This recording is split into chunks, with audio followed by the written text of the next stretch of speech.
복된 주의 날이 밝았습니다. 주 임재 안에서 은혜로운 찬양 함께 하시면서요. 샤론의 향기 2부 시작합니다. 드립니다.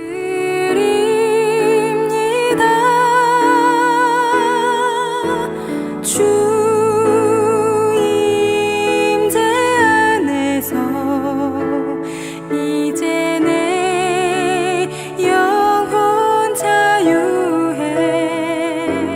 내가 주의 거룩한 이름을 높이며 우리의 생각과 마음 속에 항상 건강을 담으시고요.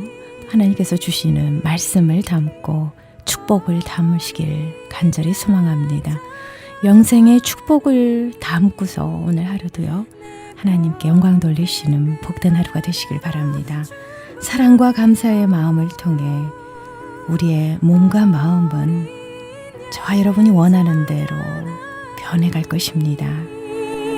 내가 주의 임재 안에서 주님이 저와 여러분의 생각 속에 마음 속에 브레인 속에 온몸에 임재하시길 소망합니다.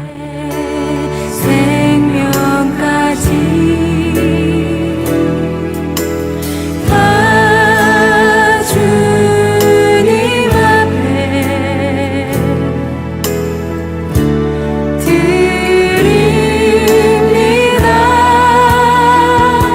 이 시간 귀한 말씀으로 축복의 말씀 주십니다. 주십자가 교회의 정현성 목사님께서 사도행전 2장 1절에서 36절까지의 본문 말씀으로 초대받지 못한 자의 초대라는 설교 제목으로 은혜로운 말씀 주십니다. 축복의 시간 되시길 바랍니다. 이름을 높이며 예배하리.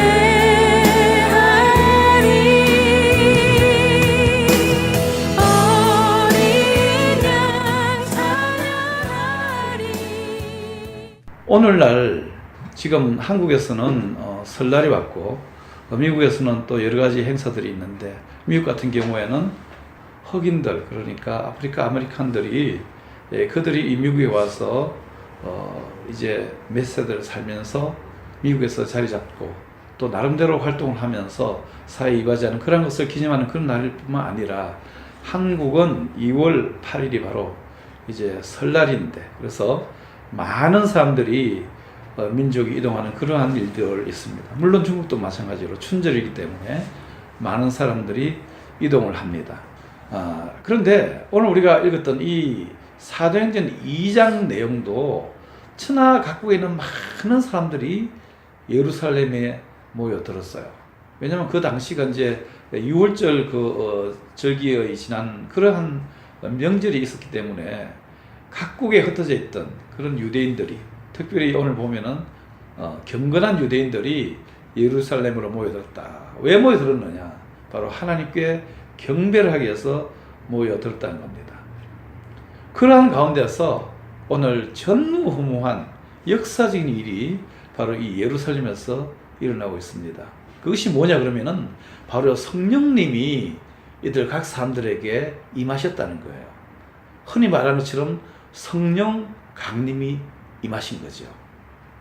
다른 말로 하자면은 예수님이 탄생이 12월 25일이라고 흔히 얘기한다면은 바로 성령님께서 이날 오순절날에 이 땅에 확실하게 오신 것을 보여준 그야말로 역사적인 그러한 날입니다. 예수님이 이 땅 사역을 다 끝내시고 올라가시면서 내가 다른 보혜사를 보내시고 그 보혜사가 너희를 가르치고 내가 너에게 한 말을 기억나게 하겠다. 이렇게 말씀하셨습니다. 바로 그 보혜사께서 오셨습니다. 예수님이 제자들에게 가시면서 하신 말씀이 하나님 아버지께서 보내시는 그 성령을 기다리라. 그래서 그 성령을 받으면은 너희가 예루살렘, 유다, 사마리아 땅 끝까지 이르러 내 증인이 되리라. 이렇게 말씀하셨습니다.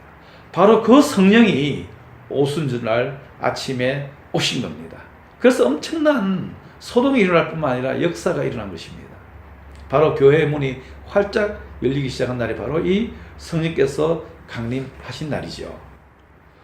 그런데 오늘 제목은 초대받지 못한 자의 초대라는 제목입니다. 도대체 이것이 무엇일까 하는 것을 우리가 한번 생각해 봐야 되는데, 일단 이 사도행전 2장 1절에서 36절 본문을 자세히 들여다보면은 크게 두 가지를 볼 수 있습니다. 하나는 뭐냐 그러면은 천하 각국 사람들이 예수 그리스도의 영이신 성령께서 초청하셔서 와서 성령을 받아가지고서 그 사람들이 다시 천하 각국으로 흩어져 나와가지고서 그야말로 교회의 씨앗을 뿌리는 그러한 역사가 일어났다는 거죠. 그러한 역할을 이 사람들, 초대받은 사람들이 그 역할을 하게 된 거죠. 그런데 여기 가만 보면은 초대받지 못하는 그러한 부류가 있어요. 제가 지금까지 성경을 그렇게 많이 읽고 그렇게 많은 설교를 듣고 준비를 했지만 오늘 이 말씀을 처음 이렇게 느꼈던 것이 오늘 처음이에요. 어떤 아프리카 아메리칸 교회 가서 제가 설교를 들었는데 거기서 이 본문을 읽는데 갑자기 이 본문 가운데서 이 말씀이 떠올랐던 거죠. 물론 그 설교는 이에 관한 설교는 아닙니다. 그냥 단지 많은 사람이 모였는데 우리가 연합했다. 그래서 예수 그리스도의 성령으로 연합이 된 것이다. 이러한 것을 얘기한 것이었습니다. 근데 저는 그 본문을 읽어가는 그 목사님의 그 본문을 읽는 것과 동시에 저한테 번쩍하고서 성령께서 주신 말씀이 있었어요. 그것이 뭐냐 그러면은 2장 5절에 보면은 그때에 어느 때냐 그러면은 오순절 일이 일어나는 그때죠. 경건한 유대인이 천하 각국으로부터 와서 예루살렘에 우거했다 그랬습니다. 천하 각국. 천하 각국이 어느 나라일까요? 밑에 보면 16개 나라 이상의 나라에서 온 유대인들, 경건한 유대인들의 그것이 자세히 소개되고 있습니다. 그런데 이 천하 각국에서 온 그 사람들이 방언하는 소리를 들은 거죠. 성령께서 오셔서 처음으로 제자들, 성령을 기다리는 그 제자들에게 마가다락배라고 불려지는 그때 거기에 부으신 그 성령을 받았던 많은 초대 그야말로 주님의 백성, 성도들에게 임한 그 성령의 방언하는 소리를 듣고서 이 천하 각국에서 온 사람이 너무 놀란 거예요. 너무 놀라서 이렇게 얘기하는 거죠. 6절에 보니까 이 소리가 남의 방언을 하는 소리예요. 큰 무리가 모여 각각 자기의 방언으로 제자들의 말하는 것을 듣고 소동했다 이랬었어요. 말하는 것을 듣고 소동했다. 말하는 것을 듣고 소동할 수가 있습니까? 있습니다. 특이한 말이고 특이한 뜻이고 그렇기 때문에 이게 소동했는데 그 특이한 것이 뭐냐 그러면은 7절에 그 내용이 옵니다. 다 놀라 기여겨 이르되 보라 이 말하는 사람이 다 갈릴리 사람이 아니냐. 유대인들이란 거지요. 갈릴리 시골 사람이란 거죠. 우리 각 사람의 난 곳 방언으로 듣게 되는 것이 어쩌면요. 바로 이것이 기이한 일이고 바로 이것이 소동을 일으키게 한 일이에요. 말하자면은 유대인의 지금 갈릴리 방언으로 갈릴리 말로 유대인의 말로 지금 제자들과 방언 받은 사람들이 말씀을 막 이렇게 방언하고 있는데 그것이 각국에서 온 사람들이 귀에 들린 거예요. 각국에서 온 사람이 어떤 사람이냐면 바데, 그 다음에 메데, 그 다음에 엘렘, 메소포타미아, 유다, 가바도기아, 본도, 아시아. 이 아시아는 오늘날 아시는 이런 중국, 일본, 그 다음에 한국이 있는 이 아시아가 아닙니다. 터키 지방에 있는 지금 그 아시아예요. 그러니까 소아시아라고 성경에서는 얘기하고 있지만 이때까지는 그야말로 우리 아시아를 몰랐어요. 그 다음에 브르기와 밤빌리아, 애국가 및 구레네에 가까운 리비아, 이 아프리카까지 간 거예요. 그 다음에 유대인, 또 유대교에 온 사람, 그레데인, 이 지중해 섬나라를 얘기한 거죠. 지중해, 그레데. 그 다음에 아라비아인, 우리 잘 아는 사우디아라비아를 중심으로 하는 그러한 부족 국가를 얘기하는 거예요. 이 많은데 흩어져 살았던 유대인들, 경건한 유대인들이 말하자면 성령님의 초대를 받아서 예루살렘에 와 있는데 성령님께서 제자들에게 주신 그 성령의 능력으로 방언할 때에 제자들에서 입에서 나오는 그 성령의 음성, 그 방언을 이들이 들을 수가 있었다는 거죠. 바로 이들이 바로 초대를 받은 사람이에요. 하나님 나라에 초대받은 사람들이 바로 16개 나라에서 초청받아왔던 이 사람들이라는 것이에요. 그런데 그 어느 것을 보더라도 대한민국 사람, 조선 사람, 신라 사람, 백제 사람, 고구려 사람, 부여 사람, 고조선 사람 이런 사람들이 보이지 않는 거예요. 바로 이 지금 얘기하는 이 시대, 지금 이 사람들이 방언을 받는 이 30년에서 50년, 서기 30년에서 50년 이 어간에 일어난 이 일들을 우리나라 역사를 보자면은 우리나라 그야말로 고조선 시대 이후가 되고 있는 것이고, 고구려가 막 발흥을 하고, 그 다음에 부여가 왕성하고, 남쪽으로는 가야가 왕성한, 금강과야 대가야 이런 그러한 것이 왕성한 그런 때였었어요. 말하자면은 그러한 우리나라 조선 반도에 있는 사람들은 아무도 초청받지를 못했던 거죠. 다른 말로 하자면은 그 나라에 온 유대인들은 한 사람도 없었던 거죠. 그렇기 때문에 이때에 베드로 입에서 나오는 방언을 들었던 사람, 요한 입에서 나오는 방언을 들었던 이 천하각국에서 온 사람들 중에서 조선 사람, 대한민국 사람 조상들은 아무도 이 말씀을 듣지를 못한 거예요. 방언을 듣지 못한 거예요. 성령의 능력을 받지를 못한 거예요. 이것이 바로 초대받지 못한 사람, 초대받지 못한 나라, 그것이 바로 대한민국이 되고 조선이 되고 신라 백제 고구려가 되고 고려 사람이 되고 그렇다는 거죠. 그런데 바로 어떻게 해서 우리가 예수를 믿고 구원을 받아서 그 애굽에서 종살이하던 그런 제약 가운데서 오늘날 이렇게 구원받아 하나님의 백성이 되고 미국까지 오게 되고 이 아름다운 나라에서 마음껏 종교의 자유를 가지면서 찬양하며 기뻐하며 아이들 키우면서 성공할 수가 있었냐는 거예요. 초대받지 못한 사람들이었는데, 우리는 초대받지도 못한 사람들이었는데 누가 그러한 일을 했냐 이거예요. 누가 우리를 초대했냐 이거예요. 그것은 바로 130년 전에 대한민국의 조선 땅에 바로 아펜젤레나 언더우드 같은 선교사들, 하나님이 보내신 바로 그 선교사들에 의해서 복음을 받고 복음을 전해 듣고 예수를 믿고 구원받아서 우리가 영혼이 잘 되고 범사가 잘 되고 강건한 역사가 오늘날 우리에게 일어나고 있는 것입니다.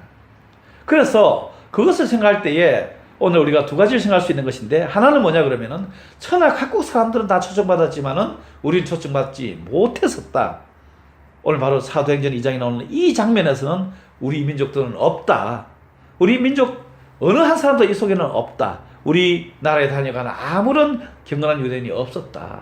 아프리카에도 있었고, 그 다음에 인도에도 있었고, 그 다음에 페르시아도, 그러니까 이란도 있었고, 이라크에도 있었고, 터키에도 있었고, 그 다음에 로마에도 있었고, 프랑스에도 있었고, 독일에도 있었고, 온 천하에 경건한 유대인은 그곳에 있다가 바로 오늘 성령께서 초청해서 이 오순절 성령 보시는 그날에 하나님같이 하나님의 음성을 들을 수 있었는데, 전혀 우리 한국과 중국과 일본과 이 주변에 있는 나라들에게는 이러한 초청이 없었다는 거죠. 특별히 오늘 말씀드리고 싶은 것은 이 조선, 대한민국에 있는 사람들은 아무도 초청받지를 못했다는 거예요. 그런데도 불구하고 하나님이 때가 이르러서 지금부터 130, 40년 전에 대한민국의 조선 땅에 이제 복음을 들고 오는 바로 그 선교사들의 그 선교 복음을 듣고서 우리가 비나이가 새 사람 되고 하나님의 백성이 되고 오늘 바로 이렇게 오순절 이날에 참석했던 사람들과 마찬가지로 그런 큰 역사적인 경험과 엄청난 축복을 우리가 받을 수가 있었다는 것입니다. 하나님께서 우리에게 주시는 이 엄청난 은혜를 우리는 결코 잊지를 말아야 되는 것입니다. 우리가 감히 받을 수 없는 그러한 은혜를 받아서 지금 누리고 있는 것입니다. 다음으로 우리가 생각할 것이 뭐냐 그러면 바로 베드로가 설교를 하고 있다는 것입니다. 바로 이 베드로의 설교가 중요한 것이에요. 왜냐하면 베드로의 이 설교, 이 메시지를 통해 가지고서 천하 각국에서 온 사람들이 오늘 왜 이러한 일이 일어나는가, 왜 이러한 성령의 일이라는 것이 있는가 하는 것을 이해할 수가 있었어요. 그 해석을 해주는 것이 바로 베드로가 했다는 거죠. 그 갈릴리 어부에 있던 베드로, 고기 잡는 것밖에는 할 일이 없었던 그 베드로가 3년 동안에 예수님을 따라다니면서 제자 훈련을 받고 교육을 받고 예수님이 부활하고 난 이후에 성령을 받고 오늘에서 비로소 자기 목숨을 이제 다 투자하면서 주님을 증거하는, 말하자면은 데뷔한, 교회사에 데뷔한 그러한 날이라는 것을 볼 수가 있습니다. 어떻게 이 천하 불황무식한 이 베드로가 이렇게 설교를 하고 하나님의 말씀을 전할 때에 놀라운 역사가 일어났느냐? 바로 성령을 받았었다는 거죠. 그 내용을 18절에 말씀하시기를 그때에 내가 내 영으로, 성령이죠, 내 남종과 유종, 남종은 바로 베드로, 요한 이런 사람이 되겠죠. 내 남종과 유종들에게 부어주리니 저희가 예언할 것이요. 이 예언이 바로 방언 속에서 나오는, 또 설교 속에 나오는 하나님의 뜻을 전달하는 거예요. 바로 그런 것을 듣고서 이 사람들이 하나같이 변화의 새 사람 된 거예요. 이 베드로가 이 설교 여러분이 2장을 잘 보시면 아시지만은 이 베드로가 설교할 때 본문이 뭐냐 그러면 요엘서였었어요. 성경 요엘서 선지자서를 연설을 통해서 설교하는 거예요. 또 시편을 들어서 설교하는 거예요. 어떻게 이렇게 성경 교사로서 설교자로서 월등한 이러한 모습을 우리가 이렇게 보여줄 수가 있는 거죠. 이것은 바로 성령이 임하셔서 무식한 자를 지혜롭게, 가난한 자를 풍요하게, 또 나약한 자를 강한 자를 부끄럽게 하는 하나님의 능력의 손에 붙들림 받다는 거죠. 바로 이것은 성령께서, 예수께서 보내신 바로 성령으로서만이 이것이 가능한 일이었습니다. 하나님은 우리를 사랑하여 주셔서 바로 오늘도 예수 그리스도를 우리가 입으로 믿고, 마음으로 믿고 입으로 신하면은 바로 성령을 우리에게 주시는 거죠.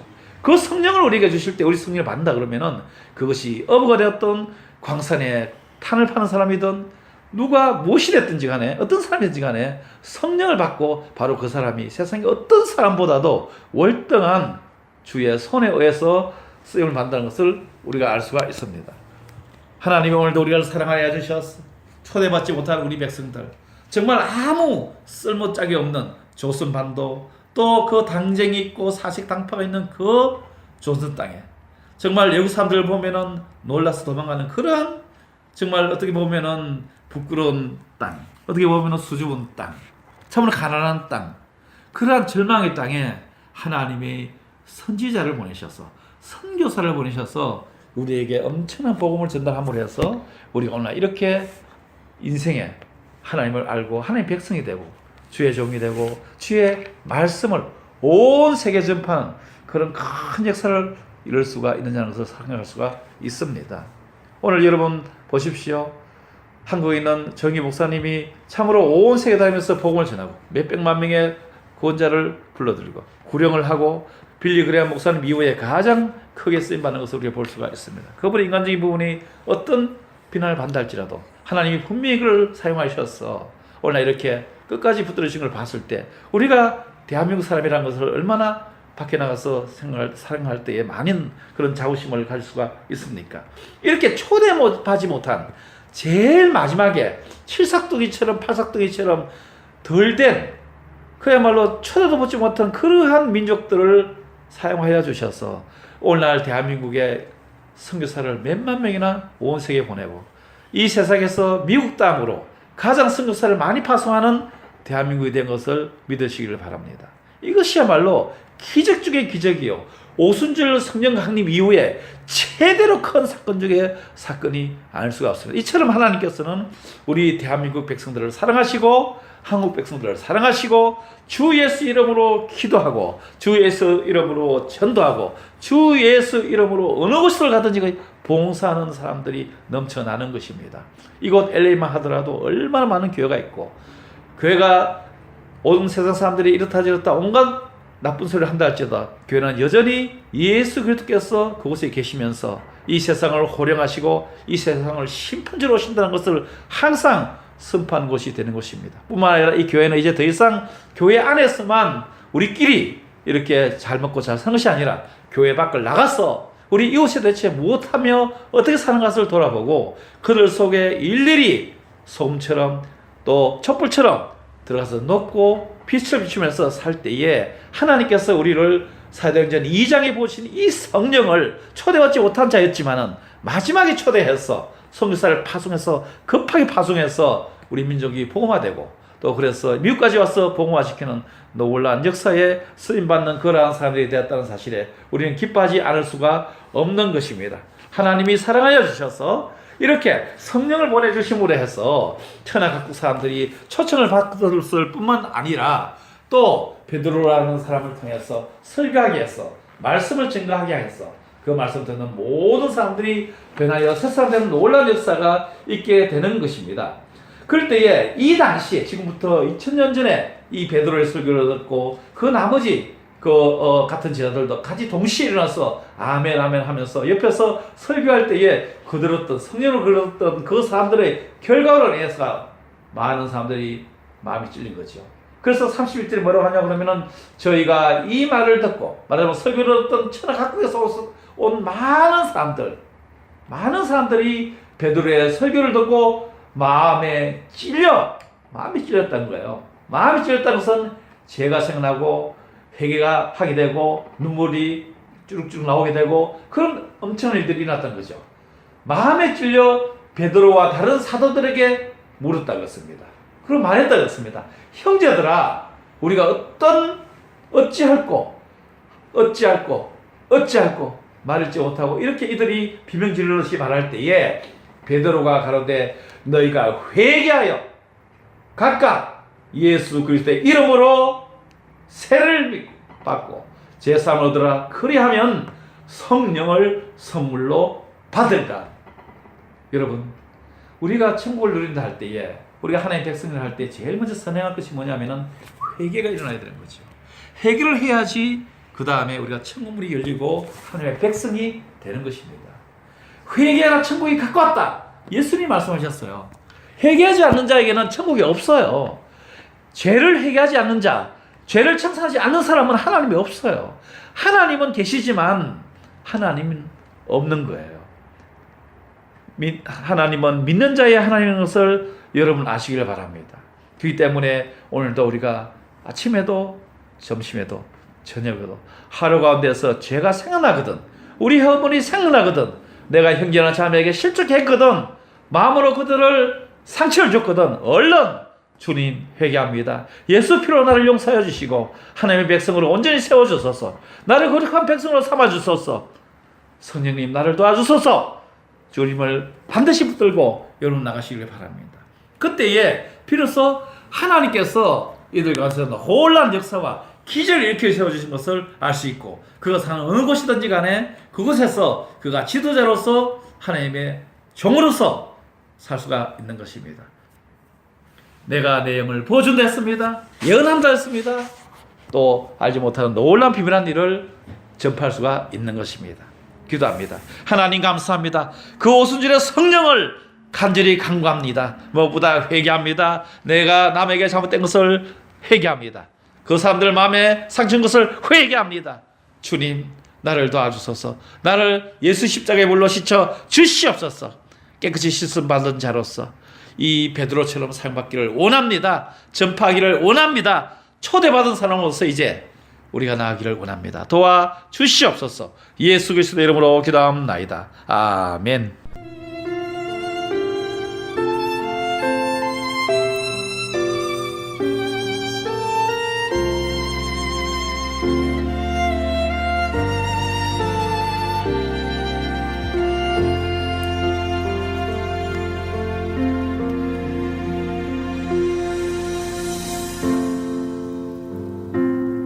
지금까지 주십자가 교회의 정현성 목사님께서 은혜 주셨습니다. 사도행전 2장 1절에서 36절까지의 본무 말씀으로 초대받지 못한 자의 초대라는 설교 제목의 메시지였는데요. 은혜 많이 받으셨는 줄 믿습니다.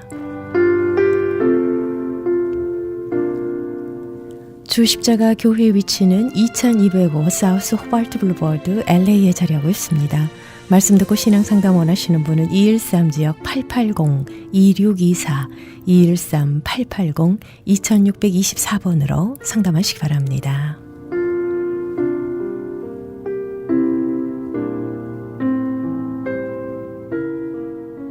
이 시간 함께하고 계시는 영혼의 쉼터는 저희 크리스천 헤럴드 웹사이트 www.chtv1888.org ch라디오를 통해 편안한 시간에 다시 들으실 수 있습니다. M3를 아십니까?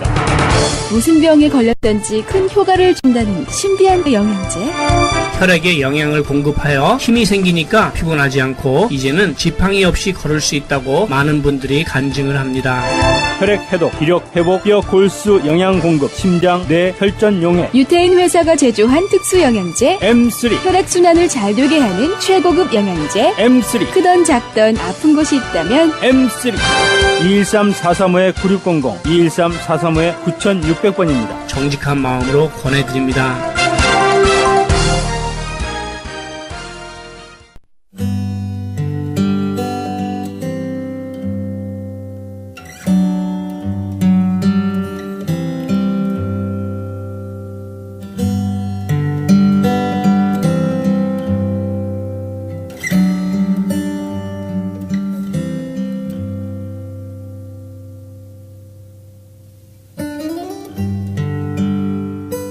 생명의 말씀 이어집니다. 온마음 교회의 김종환 목사님께서 출애굽기 26장 20절에서 23절까지의 본문 말씀으로 쓸모없는 조각목이지만 이라는 설교 제목으로 축복의 말씀 주십니다. 은혜 많이 받으시기 바랍니다.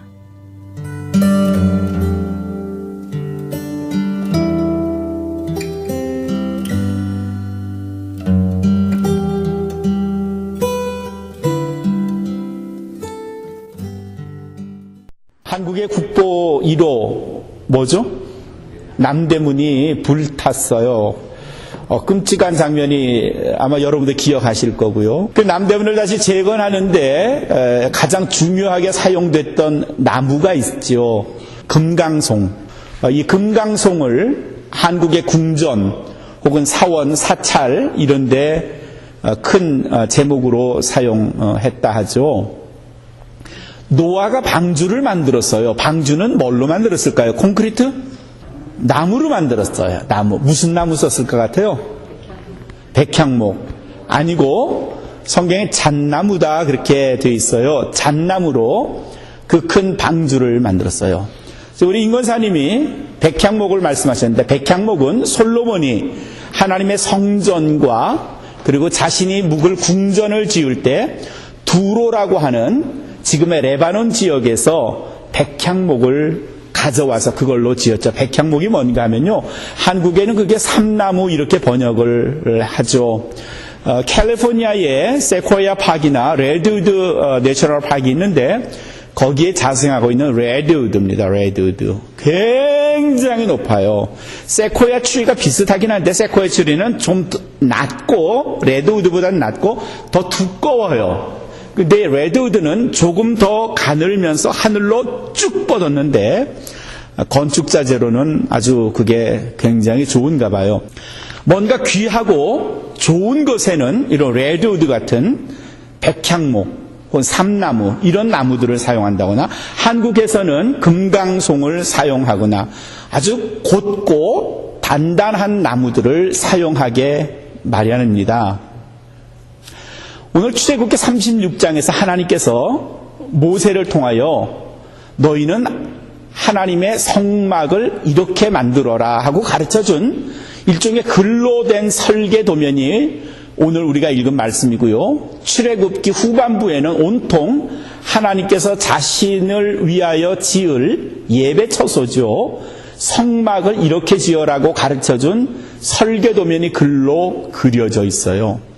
성막이 뭔가 혹시 여러분 아세요? 성막은 우리 이걸 성전, 구약의 개념으로 성전 이렇게 말해요. 그렇죠? 이 예배당을. 근데 성전과 구별되는 성막이라는 게 또 있어요. 성막은 뭔가 하면요. 하나님께서 솔로몬을 통해서 고정된 땅 위에 건축물을 짓게 했는데 그게 성전이에요. 성전은 움직이지 못하는 붙박이 건물을 성전, 템플 그렇게 말해요. 성막은 뭔가 하면 이스라엘 백성들이 그렇게 고정된 예배 처소인 성전을 갖기 전에 특별히 이집트에서 나와서 그들이 40여 년 동안 유랑 생활을 하면서 광야를 돌아다녀야 했죠. 그럴 때는 고정된 건물을 지었을까요? 못 지었을까요? 못 지었어요. 그래서 어깨에 메고 다니는 이동용 성전을 가질 수밖에 없었고 그걸 성막 그렇게 말해요. 타브너클이 뭔가 하면 성막은 뭔가 하면 텐트처럼 접었다 폈다 하면서 오늘은 이 땅에서 자면 여기다 펼쳐놓고 다음날 일어나면 또 접어서 다른 곳으로 가서 또 거기다 펼쳐놓고 이동할 수 있는 이런 포러블 템플을 타브너클 성막이라고 말해요. 이 성막에도 꽤 많은 성전에 하나님의 예배를 드리는 여러 가지 물품들이 필요해요. 성막은 크게 3분의 1, 3분의 2 이렇게 세 부분에서 세 등분해서 3분의 1 되는 곳과 3분의 2 되는 곳으로 나누었어요. 3분의 2 되는 곳을 성소 그렇게 말했어요. Holy place. 그 다음에 3분의 1 되는 곳을 지성소 그렇게 말했어요. Holy of Holies. 거룩한 것 중에서 가장 거룩한 지역, 그 지성소 안에는 하나님께서 언약궤를 만들 수 있는, 거기에는 가장 귀중한 모세가 하나님으로부터 받은 돌판, 또 만나가 든 항아리, 또 아론의 싹이 난 지팡이를 넣을 수 있는 언약궤를 만들게 하셨는데, 그 언약궤를 만드는 나무를 특별히 하나님은 지정해 주셨어요. 그 언약궤 상자를 만들 때 너희는 어떤 나무를 쓰는가 하면, 금강송 사용할까요? 아니, 그거 사용하지 마. 백향목 사용할까요? 아니, 그거 사용하지 마. 그래서 하나님께서 말씀해 주셨는데, 그게 뭔가 하면 오늘 우리가 36장 20절에 있는 대로 조각목이라는 나무를 사용하라 그랬어요. 조각목. 조각목 혹시 보셨어요? 이 조각목은 사실은 좋은 번역은 아니에요. 조각목이라고 하는 것은 중국 번역에서 조각조 나무를 번역해서 우리는 그냥 그 발음대로 조각목이라고 썼지만, 신명기 10장에는 이 조각목을 시띠나무라고 표현을 해놨어요. 시띠나무라는 건데, 시띠나무는 아카바 지역이라고 하는 광야의 아주 메마른 땅에서 자라는, 아주 거기서 많이 자생하는 키가 크지 않은 작은 나무가 시띠나무예요. 그 지역의 이름이 시띠이라서 그 지역의 이름을 따서 시띠나무라 그렇게 만들었어요. 그 시띠나무는요, 사막에서 자라요. 비도 많이 안 와요. 거칠어요. 바람 많이 불고 하루 종일 햇볕을 쬐어야 돼요. 그러니 나무가 자라는 데서는 아주 악조건입니다. 그러니 이 나무는 자라면서 크지 못하고 수분이 많지 않으니까 잎도 많지 않아요. 햇볕, 바람을 쬐니까 나무가 곧지 못하고요, 동글동글하면서 꽈지면서 커지지는 못하고 잎도 꽃도 없이 자라는, 그리 크지 않은 한 두어 사람이 햇볕을 겨우 피할 수 있는 작은 나무가 뭔가 하면 시띠나무고, 그걸 오늘 출애굽기에서는 조각목이다 이렇게 번역을 해놨어요. 결국 조각목이나 시띠나무가 같은 거예요. 나무는 볼품이 없어요. 시띠 지역에 많이 자라고 있기는 하지만 도무지 이거는 가옥을 지을, 어떤 것을 만들 목재로 사용하기에는 영 부적당해요. 그저 쓸 때라고는 화목으로, 땔감용으로 쓰기에는 괜찮아요. 왜냐하면 나무가 단단해요. 비비 틀어져 있고요. 근데 하나님이 지성소 한복판에 쓸 하나님의 법궤를 넣을 그 가장 귀한 상자를 만드는데, 너는 백향목도 쓰지 말고 금강송도 쓰지 말고 조각목을 써라. 그 조각목으로 하나님의 가장 거룩한 것들을 넣어둘 상자를 만들어라. 제가 조각목이에요. 제가 사막에 그저 뿌리 깊이 받고 못생기고 볼품 없고 가시 나 있고 잎도 별로 많지 않고 그런 조각목으로 있는데, 갑자기 하나님께서 모세를 통하여 야, 저 나무 베라. 제가 생각하는 거예요. 하나님, 난 도무지 조각목으로 쓸만한 나무가 아니거든요. 목재용으로는 부적당해요. 그런데 하나님께서는 의외로 좋은 목재용 나무를 다 놔두시고 조각목으로 하나님의 가장 거룩한 것들을 담아둘 상자를 사용해라. 왜 그러셨을까요? 네, 아주 분명한 이유가 있어요. 금강송 한국에 와서 가져가야 되고요. 삼나무, 그거 구하기가 어려워요. 저 두로라는 곳까지 가서 가져와야 되는데 간다는 것 자체도 불가능한 상황이었어요. 그저 흔하게 볼 수 있는 많은, 그 지역에서 많이 가져올 수 있는, 쉽게 구할 수 있는 나무가 뭔가 하면 조각목이에요. 조각목. 어디서나 쉽게 구할 수 있는 거예요.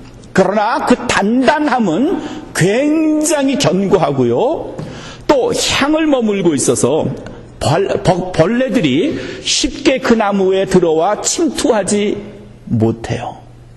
하나님 그런 나무를 들어 사용하시고 그것으로 하나님의 법궤를 넣어둘 거룩한 상자로 하나님의 성막을 지을 널판지들로 사용하게 하세요.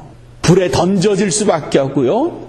남의 눈에 띄지 않는 나무임에도 불구하고 하나님은 볼품없는 버려져야 할, 불에 태워져야 할 시띠나무 조각목을 하나님의 가장 거룩한 용기를 넣어둘 상자를 만들게 하셨어요. 하나님의 거룩한 일을 누가 하느냐? 누가 하나님의 거룩한 일을 감당하느냐?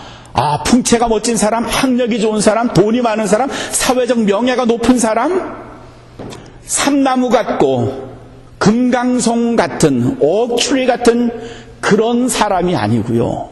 남들이 보기에는 길거리의 돌멩이 같은, 흔하디 흔한, 볼품 없는 우리 김종환 같은, 여러분 같은, 우리 권사님들 같은 이런 길거리에 볼품없이 자라난 시띠나무 조각목 같은 우리들을 선택해서 하나님의 거룩한 일을 하게 하신다.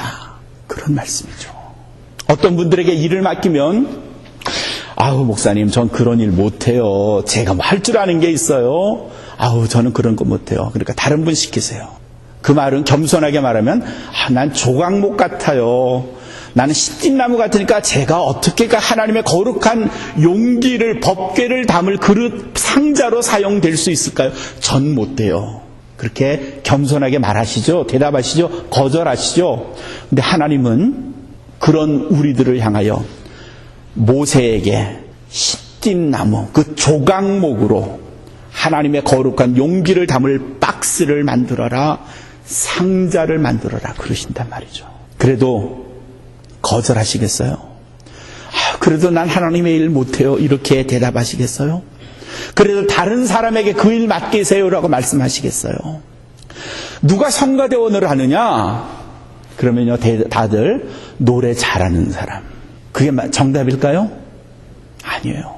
시띠나무가 내가 하나님의 거룩한 법궤를 담을 상자로 나를 만들어주세요 라고 말한 것처럼 내가 노래는 잘 못하지만 음악적 소양은 아주 부족하지만 나 그런 달란트가 없지만 그저 하나님 나를 써주신다면 내 작은 입술로 내 마음으로 내 영혼을 담아서 찬양하겠습니다. 찬양대원의 첫 번째 조건은 노래를 잘한다가 아니라는 말씀이죠. 교회에 어떤 일을 감당할 때에 그 일에 그 사람이 적합한가 그러면 좋긴 하지만 그게 항상 첫 번째는 아니라는 말이죠. 그 일에 대해서 얼마나 헌신하며 하나님을 위하여 내가 일하고 있는 것에 대하여 기뻐하며 헌신할 수 있는가 하는 마음이 우선되어야 한다는 말이죠. 내가 하나님의 일 못한다고요? 여러분이 하나님의 일 못한다고요? 김종환이와 특출나서 목사가 된 줄 아십니까? 아니죠. 여러분보다 더 할 수 없지만 능력도 없고 약하지만 모자라지만 부족하지만 그러나 하나님이 들어 사용하시면 제가 할 수 있는 말은 Use me as your tool. 하나님의 도구로 나를 사용해 주세요. 이거면 충분한 겁니다. 그 흔한 시띠나무 조각목으로 하나님의 거룩한 일을 위하여 쓰임 받은 것처럼 사랑하는 성도 여러분, 그저 우리는 평범하지만요, 별로 잘난 것 없지만요, 그러나 하나님의 선택에서 당신의 일을 맡기시면 그 거절하려 하지 마시고요, 사절하지 마시고요, 주님 저를 사용하시려고요, 제가 그 일 감당할 능력은 없지만 주님이 맡기시면 하겠습니다, 하지요, 이런 순종의 마음으로 주의 일을 감당하시기를 주님의 이름으로 축원합니다. 근데 이 시띠나무에 결정적인 약점들이 있어요. 조각목이라고 번역을 했다 그랬죠. 이때의 조각목은요, 작은 조각 그런 뜻은 아니에요. 근데 이 나무가 큰 나무도 물론 아니에요. 그래서 이 나무로 무엇을 만들려고 할 때는 이 나무들을 잘라서 그리고 그거를 오늘 말씀의 22절의 말씀을 보면 그걸 서로 연하여 사용했다 그래요. 연하여 사용했다. 연해서 사용했다는 말은 뭐예요? 서로 연결해서 사용했다 그런 말이에요. 하나님은 성막의 담장을 만들 때, 펜스를 만들 때도, 하나님의 성막을 위하여 무엇을 만들 때도 하나의 크기로는 만들 수 없는 것들이 있을 거예요. 그럴 때는요 어떻게 했는가 하면 연하여 사용했다. 다른 말로 바꿔볼까요? 협력하여 사용했다. 마음을 같이 하여 사용했다. 서로 양보하며 사용했다. 에베소서 2장 21절에서 사도 바울이 하나님의 일을 하는 과정을 이렇게 설명을 하죠. 건물마다 서로 연결되어 주 안에서 성전을 이루어간다 그랬어요. 건물마다 서로 연결됐다. 이 건물은 뭔가 하면 방마다 서로 연결됐다는 말이고요. 그 방은 누군가 하면 성도들 각각을 말해요. 성도들이 서로 연결되어 주 안에서 하나님의 거룩한 성전을 이루어 갔다 그런 말이에요. 그 말은 마음을 연결했다, 사람을 서로 연결했다 하는 말은요, 우리가 연결될 수 있는 고리가 그리 많잖아요. 저 최상석 집사님하고 저하고는 아주 성격이 딴판이에요. 저분은 아주 신사답고 멋지고 곱고 그러지만 저는 여러분이 아시는 대로 안 그렇잖아요. 근데도 주 안에서 연결하는 거예요. 양보하는 거고요. 서로 고려해 주는 거고요. 상대를 이해해 주는 거고요. 서로의 입장에 대해서 양해해 주어야 하는 마음을 우리가 갖는 거죠. 사도행전 2장에 보면요, 성령의 불길이 오순절 때 말이에요. 성령의 불길이 다락방에 모인 사도들에게, 그 사람들에게 막 엄청나게 불같이 밀려서 그들의 모두 성령 안에서 녹아져 버려요. 하나가 되고, 그래서 엄청난 힘으로 초대교회에 예수 운동이 일어나요. 근데 그 모였던 사람들, 다락방에 모였던 사람들이 전부 다 양 같은 사람일까요? 전부 다 착하고 순한 사람들일까요? 예수님의 12제자, 11자제죠. 이제 마띠아가 들어오긴 했지만 그 사람들이 정말 다른 사람을 수용할 수 있을 만큼 착하고 고운 마음의 사람들일까요? 아니요. 천만에요. 예수님의 제자들 정말 모나고 강한 성격의 소유자들인데 성령이 그들을 친 거죠. 그들을 녹인 거죠. 그래서 그들의 강한 마음이 전부 다 성령 안에서 녹아진 거고요. 자기만 생각했던 이기주의의 생각에서 전체를 생각하고 그리스도를 생각하는 마음으로 바뀐 거죠. 성령의 역사 이러면 방언하고 불같이 쥐어쥐어하고 이것만 생각하시는데 아니요. 성령의 역사에 그 우선되는 건 뭔가 하면요, 그리스도의 성품으로 닮아가는 거죠. 나를 놓아버리는 거고요. 나를 깎는 거고요. 가시, 아까 우리 이것도 조각목, 거기는 가시들이 있다 그랬는데 그 가시들 스스로 제거하는 거예요. 조각목에서 강하다고 했거든요. 그 강한 마음을요, 연한 마음, 순한 마음, 착한 마음으로 바꾸는 거고요. 성령의 강한 역사가 뭐냐? 강했던 나 자, 가시 같은 내 성격, 그거 잘라버리고 녹이고, 그래서 건물마다 서로 연결하는 걸 말하죠. 조각목이 하나님의 거룩한 일을 위하여 사용되려면요, 내 혼자의 크기로는 불가능해요. 그러니 하는 방법이 뭔가? 서로 연하여 붙이는 겁니다. 연하여 붙이려면요, 같은 두께, 같은 크기, 같은 강도를 서로 유지해야 돼요. 가시 같은 거 잘라내야 되고요, 강한 내 성품을 변화시켜야 돼요. 나만 생각할 줄 알았던 마음에서 다른 사람을 배려하는 마음을 가져야 하고요. 그런데 예수님 알기에 그 전에 성격을 가지고 예수님을 아무리 불러도 신앙생활해도 여전히 과거의 그 강팍한 내 마음, 가시 같은 내 마음 가지고 신앙생활을 하면요, 내가 괴로워요. 다른 사람을 고운 눈으로 봐주지 못하고요. 서울대학교 명예교신 이부영 교수가 있어요. 정신과 의사시고요. 지금은 은퇴해서 명예교수로 계시는 분이죠. 한국의 정신분석자 그 클럽을 만들어서 아주 많은 책을 내신, 굉장히 활동을 많이 하시는 정신분석학, 그리고 정신과 의사입니다. 그분이 1999년에 그림자라는 책을 썼어요. 그림자. 그 책엔 뭐가 있는가 하면 1980년대까지 한국이 초고속 성장을 했어요. 그렇죠? 그 뒷면에 한국인들 마음에 그림자가 있는 걸 이 이부영 교수가 책에다가 쓴 거예요. 한국인들이 초고속 성장 뒤에 숨겨진 가리운 감춰진 그림자를 크게 4개로 구분을 했는데, 첫 번째가 빨리빨리 병이래요. 빨리빨리 병. 알죠, 여러분? 빨리빨리. 야, 빨리 해야 돼. 남들이 10년 걸려 할 걸 한국은 1년이면 하고요. 남들보다 훨씬 빠른 속도로 일을 해요. 그러나 그로 인해서 우리 안에 부작용, 뭔가 빨리 서둘러야 하는 그런 강박관념들을 가지고 있어요. 두 번째는요, 너 죽고 나 살기 병. 나보다 앞서 나가는 사람은 무조건 잘라내야 돼. 앞으로 못 나가게 해야 돼. 어떻게 하든지 그 사람의 약점, 단점, 그 사람의 흉허물 들춰내서 세상에 알려서 그 사람 매장해야 돼. 너 죽고 나 살기 병. 세 번째, 끼리끼리 병이래요. 끼리끼리 병. 뭐예요? 학연, 지연. 어느 교회 나가니? 넌 성이 뭐지? 고향이 어디야? 너 어느 학교 나왔지? 끼리끼리 병. 네 번째는 뭔가면요, 흑백 분립병. 최성석 집사님, 나하고 다르네? 그러면 적이야. 도 아니면 뭐예요? 친구 아니면 적이에요. 동료 아니면 적이에요. 그러니 자기 그룹은 살고 남은 무조건 죽여야 하는 흑백 분립병. 이런 병들이 한국 사회에 만연돼 있답니다. 물론 그분의 말에 100% 동의할 수는 없을 거예요. 그런 증상을 갖지 않은 분들도 물론 많이 있을 테니까요.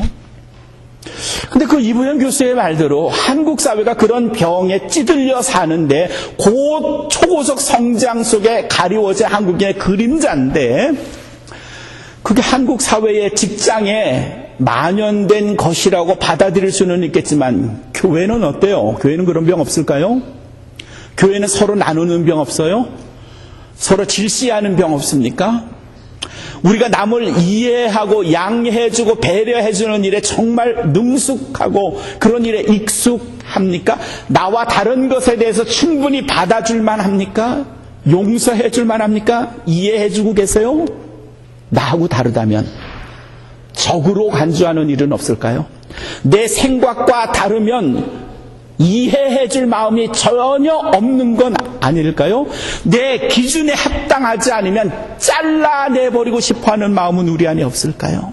그런 마음 가지면요, 서로 연하여 하나님의 거룩한 일하기가 어렵다 못해 거의 불가능할걸요. 안 될걸요.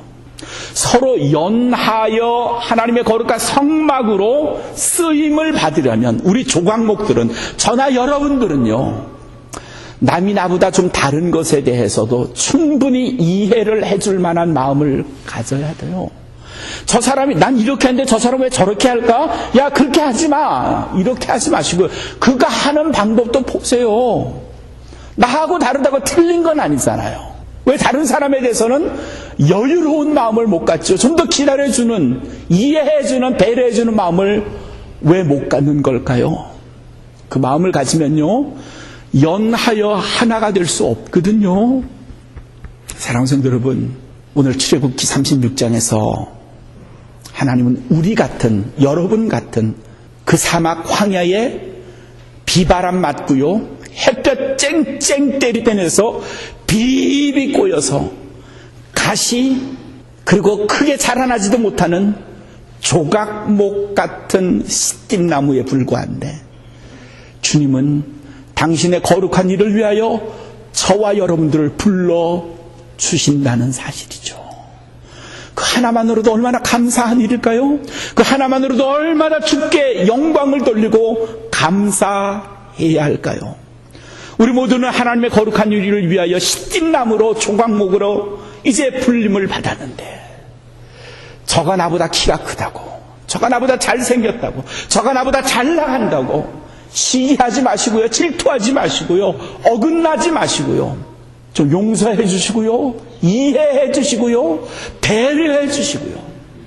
그래서 우리가 키높이가 다 같은 하나님의 거룩한 일을 위한 성막에 쓰일 널판지 조각목이 된다면 우리 주님이 그 일로 얼마나 기뻐하실까요?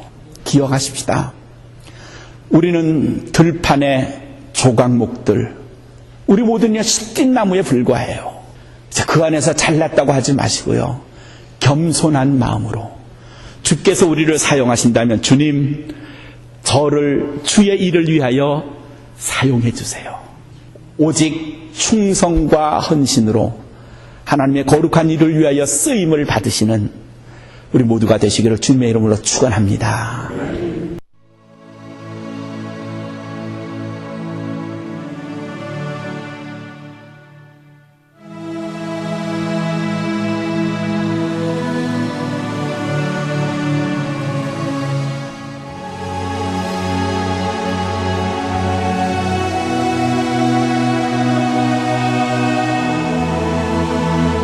지금까지 온마음 교회의 김종환 목사님께서 출애굽기 26장 20절에서 23절까지의 본문 말씀으로 쓸모없는 조각목이지만 이라는 설교 제목으로 축복의 말씀 주셨습니다. 은혜의 시간 되셨는 줄 믿습니다.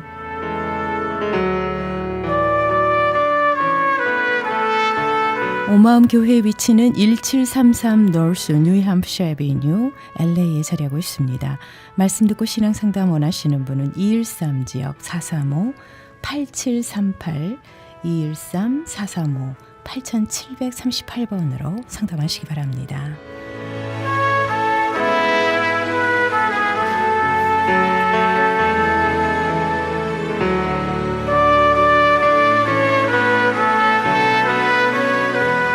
온마음 교회의 김종환 목사님의 설교 메시지를 듣기를 원하시는 분은 유튜브.com 검색창에서 온마음 교회 김종환 목사님을 검색하시기 바랍니다.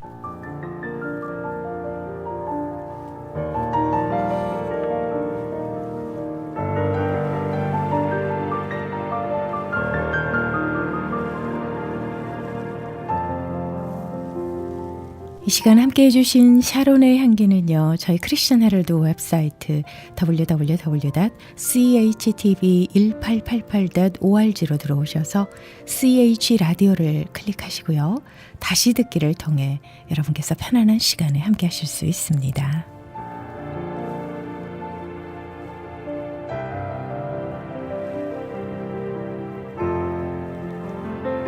저희 크리스천 헤럴드는 신문과 라디오, 공중파 CHTV 18.88을 통해 예수 그리스도의 복음을 전하고 있습니다.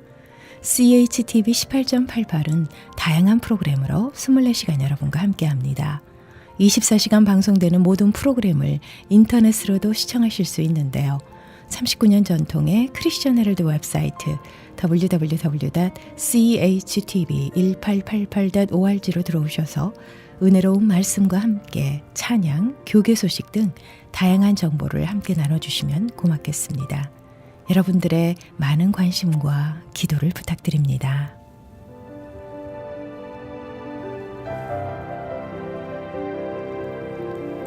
지금까지 여러분께서는 저희 크리스천 헤럴드에서 보내드리는 선교 방송 샤론의 향기 2부 함께 하셨습니다.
온마음 교회를 섬기고 계시는 김미경 사모님의 하늘길에서 부르는 노래 이 찬양 함께 하시면서요. 샤론의 향기 2부 여기서 마무리하겠습니다. 저는 3부에서 다시 뵙도록 하겠습니다.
예수